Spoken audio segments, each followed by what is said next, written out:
Hello दोस्तों, आप सभी कैसे हैं। आशा करती हूँ कि सब ठीक होंगे। आज मैं आपके लिए लाई हूँ शनि त्रयोदशी प्रदोष व्रत की कथा। ये ऐसा व्रत है कि सभी मनोरथों को पूर्ण करता है। तो चलो शुरू करते हैं शनि प्रदोष व्रत की कथा। बोलो उमापति शंकर भगवान की जय। गर्गाचार्य जी ने कहा कि हे महामते, आपने शिव शंकर प्रसन्न हेतु समस्त प्रदोष व्रत का वर्णन किया। अब हम शनि प्रदोष विधि सुनने की इच्छा रखते हैं, सो कृपा करके सुनाइए। अब सूत जी बोले कि हे ऋषि, निश्चयात्मक रूप से आपका शिव पार्वती के चरणों में अत्यंत प्रेम है। मैं आपको शनि त्रयोदशी व्रत की विधि बतलाता हूँ, सो ध्यान से सुनो।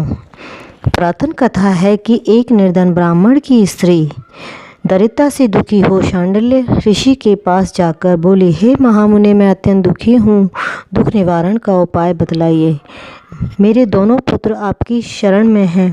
मेरे ज्येष्ठ पुत्र का नाम धर्म, जो कि एक राजपुत्र है, और लघु का नाम शुचिव्रत है। हम दरिद्र हैं, आप ही हमारा उद्धार कर सकते हैं। इतनी बात सुन ऋषि ने शिव प्रदोष व्रत करने के लिए कहा। तीनों प्राणी प्रदोष व्रत करने लगे। कुछ समय पश्चात प्रदोष व्रत है तो तीनों ने व्रत का संकल्प लिया। और छोटा लड़का, जिसका नाम शुचिव्रत था, एक दिन तालाब पर स्नान करने को गया था। उसे मार्ग में स्वर्ण कलश धन से भरपूर मिला। उसको लेकर वह घर आ गया। प्रसन्न हो माता से कहा कि माँ, यह धन मार्ग में प्राप्त हुआ है। माता ने धन देखकर शिव महिमा का वर्णन किया। राजपुत्र को अपने पास बुलाकर बोली, देखो पुत्र, यह धन हमें शिवजी की कृपा से प्राप्त हुआ है, अतः प्रसाद के रूप में दोनों पुत्र आधा आधा बांट लो।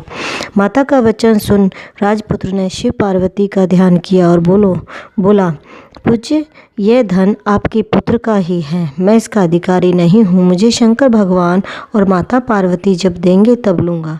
इतना कहकर वह राजपुत्र शंकर जी की पूजा में लग गया। एक दिन दोनों भाइयों का प्रदेश भ्रमण का विचार हुआ। वहाँ उन अनेक गंधर्व कन्याओं को क्रीड़ा करते हुए देखा। उन्हें देख शुचिव्रत ने कहा कि भैया, अब हमें इससे आगे नहीं जाना है।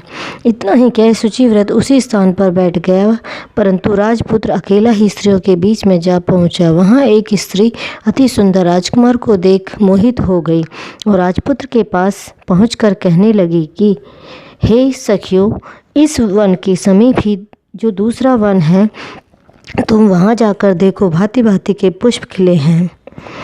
बड़ा सुहावना समय है, उसकी शोभा देखकर आओ। मैं यहाँ बैठी हूँ, मेरे पैर में बहुत पीड़ा है। यह सुन सब सखी दूसरे वन में चली गईं।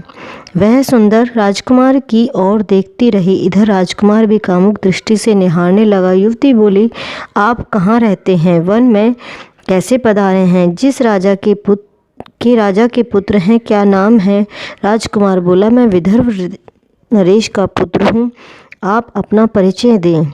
युवती बोली, मैं विदर्भिक नामक गंधर्व की पुत्री हूँ, मेरा नाम अंशुमति है। मैंने आपकी मन स्थिति को जान लिया है कि आप मुझ पर मोहित हैं।